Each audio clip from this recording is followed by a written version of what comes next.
Meridel Maymay Entrada. Hello everyone, Maymay says.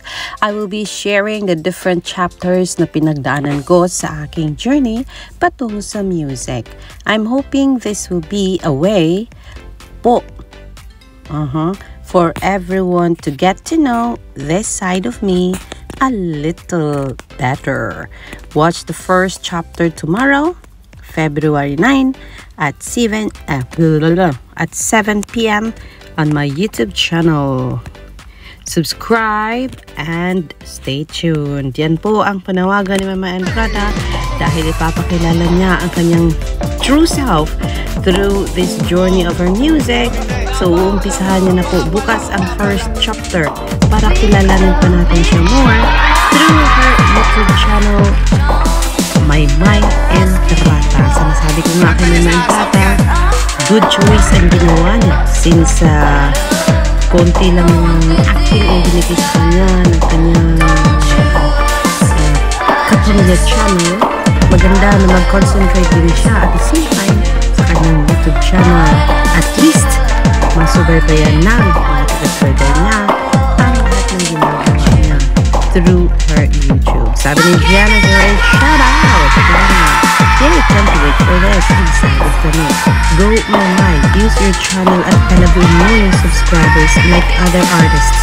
Kami naman happy kahit anong isi-share mo sa amin using your own channel. Abangers at support mo kami sa iyo, Maymay Entrada Surusan. Sabi naman ni Alma, waiting May at already subscribe to your YouTube channel mo naman. Last Renee says, excited so much. Miss Poetry Otto Tedma, can't wait to watch it tomorrow. Love you, man. Loves Lags, waiting my Princess Marie. Waiting na rin. Laban dahil sa akin crew. OMG, sabi ni Mermaid. So yes, ngayon pa lang for sure ay iniikot na ang mga taga-subaybay ni Maymay sa YouTube para hanapin ang iyong YouTube channel at makasubscribe man bago pa ikaw mag-umpisa ng iyong first broadcast or first journey mo, first chapter ng iyong journey sa iyong YouTube channel. Sabi ni Ma, anong ulam 3 hours ago? Ako ang nahiya para kay Maymay Entrada. Bakit nilagyan ng auto-tune tapos yung ibang tago kanta hindi nilagyan? Halata tuloy na siya ang celebrity singer. True? Sabi ni Be Better You, true. Sabi naman ni Maanong ulam.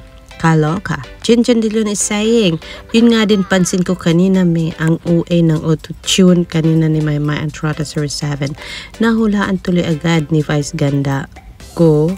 True. Kaloka me. Yun yung napansin nila na meron daw auto-tune ang tago kanta or hide and sing ni Meridel Maymay Entrada kanina. Ayan. Pero kahit ano pa man ang nangyari kanina, ako ay masaya. At last ay nasa hide and sing si Maymay Entrada kanina, mga kaibigan. Vanessa, thank you sa pagpunta sa showtime kanina. Takpan lang sa nako kay wa ko manang hid i-post. Love you both. See you soonest. Alam mo yan. May pinapunta pala siya para kay Meridel Maymay Entrada kanina. Baba, congratulations at nakapagpa-picture ka with Maymay Entrada. Pero meron tayong gustong bigyang diin kanina sa hide and sing with Maymay Entrada kasi nga po itong kalokohang Vice Ganda, dahil alam naman daw ni Vice Ganda na hindi talaga makapag-react itong si Meridel Maymay Entrada, na alam niya na si Meridel Maymay Entrada na ang nasa hide and sing number 3. Ayan, tinodo ang tanong ni Vice Ganda. Sabi ni Vice Ganda, naging jowa niyo ba yung dati niyong ka-love team? Nako, sobrang linaw sabi ni Maymay. Opo, kaso sabi ni Kimi, hindi daw klaro ang microphone. Parang malfunction, kung kaya Dahil sa naputol yata sinabi ni Maymay, hindi natin alam. Nung mabakabalik na po ang boses ng kanyang mikropono, ang sabi ay, munti ka na po. Sino yun? Kasi sabi nila, sa dalawa. Sino ba kasi ang naging ka-love team ni Maymay? Diba isa lang? Si Edward John Barber lang. Ayun, ang sabi, opo, muntik na po. Muntik na po. Narito po yan. Yes. Yes. Naging jowa nyo ba yung dati yung ka-love team? Magandang tanong. Number 1. Almost No. 2. it's complicated po. It's complicated. 3. Ayaw sumagot ni number 3. Wala ba? Nasira, Mike. Nasira yung mic. Muntik na po. Muntik na. Question ako. Para itong area ko, muntik nang nalinis na area ko. Muntik na. Ayun, May question ako. muntik po. Sabi ni Ed May, unang ang sagot ni May, oo, opo. Taka lang ako at hindi narinig na Vice, kaya ginawa ni May na lang, muntikan na.